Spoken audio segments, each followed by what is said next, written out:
Raptors kept fighting all game long, but come up short. The 76ers get their revenge after losing to the Raptors a couple days ago.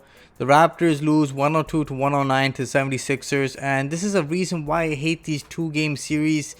The other team has time to make adjustments, and that's why the playoffs are so hard, because you study each other and you learn what plays they're trying to run and what they're trying to exploit and what they're trying to protect. And in this game, the 76ers came hungry, looking for revenge, and they just destroyed the Raptors in that first quarter, and that was pretty much the game. The Raptors struggled to close the gap all game long, kept fighting and fighting to chip away at that deficit, but at 37 to 18 first quarter, and that's all she wrote right there. The Raptors got absolutely destroyed in that first quarter. Korkmaz was a 31% three-point shooter coming into this game, and he was barely even visible in the first game. But in this game, he drops 15 points in the first quarter, was just knocking down every single three. The Raptors did a poor job of containing shooters, making them run off the line, and the rotations were slow. The effort was not there, and they just came out flat. And against the 76er team with Ben Simmons running the fast break, he was finding guys, and the three-point shooting was on point. Danny Green, Korkmaz, Tobias Harris, they were all chipping in with threes, and it was just a flurry of three-pointers by the 76ers in the first quarter. And they hit 17 threes in this game, and that really killed the Raptors. The Raptors only scored 11 threes, and most of those threes came in the last minute or 2 minutes of the game when the game was pretty much out of hand. So the numbers look a little better than they were, but the Raptors struggled shooting the basketball. Plain and simple, they couldn't buy a three-pointer to save their lives, and that's what really killed them in this game. Fred VanVleet struggled to hit a three all game long, and his streak of knocking down three-pointers in consecutive games, his streak was pretty much going to come to an end. But in the last minute, he hits a three ball, then he hits another bank three, like a heave, and you know what? He keeps that streak going, but we really needed him to score the basketball tonight. He missed a lot of easy ones. Baines had a solid game. I think he did a great job of defending Embiid, and he was physical. He took most of the beatings from Dwight Howard as well, but he was rebounding. He was attacking the glass, and you know what? Baines has been setting some solid screens. He's really coming into a form of what I expected from Baines, just setting hard screens, being physical, getting on the glass. That's what I expected. The three-pointers is a bonus, but he just needs to be a little bit of a threat on the offensive end. But other than that, Siakam struggled to score after that first quarter. Just couldn't take Tobias Harris off the bounce, and every time he took Embiid off the bounce, he just didn't seem like he was going to get a high percentage shot. But you know what? He tried creating. He did a decent job. An average game from Siakam. Needed him to step up in this one, but it happens. Norman Powell, in the second half, Norman Powell really put on the Jets. In the first quarter, he had Norman Powell, like typical high-scoring first quarter. But in the second half, he was aggressive. He was attacking the rim. He was one of the only guys tonight that I felt was not scared and was just attacking the rim relentlessly. And you know what? He's the MVP tonight. 24 points, 9 of 19 shooting, 2 of 9 from 3 steals. But his aggressiveness is what I really wanted. I really wanted the Raptors to attack the paint with that kind of just relentless attack, no matter if you're going to get blocked by Embiid or not. It was just great to see Norman Powell keep attacking. But the Raptors, there were like 4 factors in this game. First off, the defense, and especially in that first quarter, really let them down. Going down 19 points in the first quarter is demoralizing, but also it's just tough to get the game back in control. The Raptors, after going down by that much, cut it down to 6 points in that fourth quarter, but couldn't get any closer than that. Second, rebounding. It's expected because the Raptors are such a small team and the 76ers are such a big team. The Raptors were absolutely destroyed on the glass.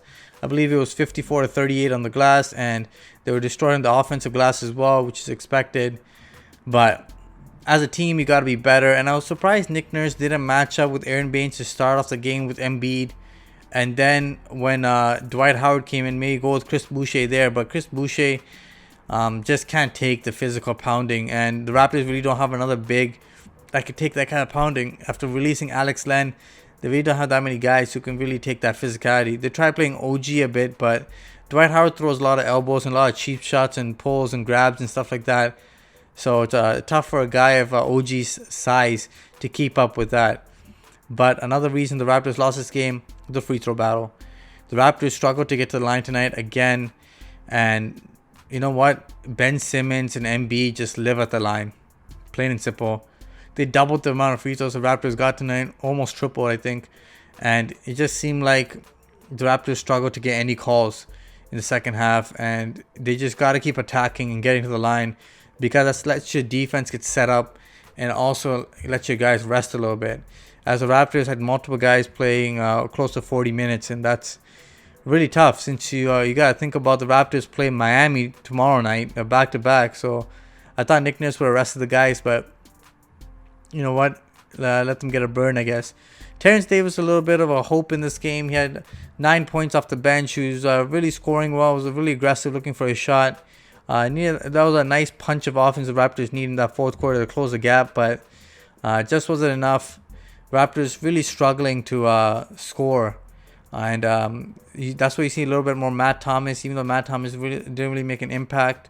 Bembry made a good impact tonight. He was really playing the passing lanes, was defending well, but every time the Raptors really need a layup or a shot to go in, like a three, they missed it, and the 76ers went down the court. Whether it was Danny Green, Shake Milton, guys were just making shots, Matisse Thybulle, they had guys making shots all game long, and the Raptors just couldn't keep up.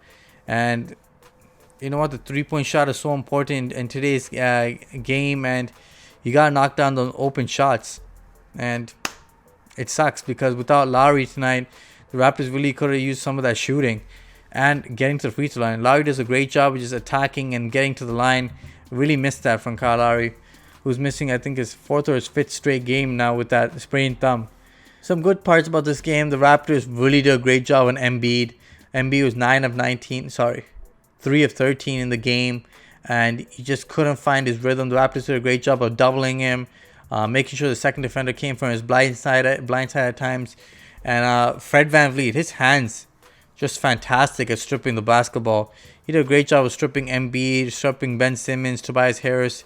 He just got great hands and just a knack, and just has a knack to get to the basketball without fouling. He did a great job tonight defensively, but offensively we really needed him. And Chris Boucher was the only confident 3-point shooter tonight, which is sad to say, but it is what it is. The Raptors really got to find some better scoring in the half court. Otherwise, it's going to be a struggle, especially going forward to the playoffs. One tidbit that I forgot to mention is that the Raptors did not get any All-Stars this year, which doesn't make any sense to me. The Raptors are a 5th seed in the Eastern Conference. Fred VanVleet's having an amazing year. I thought he was the best Raptor this season. He should have been in. Vucevic made it in, which I don't understand. The Celtics had 2 guys make it in who are a shittier seed than us. And you know what? Bradley Beal made it, and he's like a 13 seed in the East.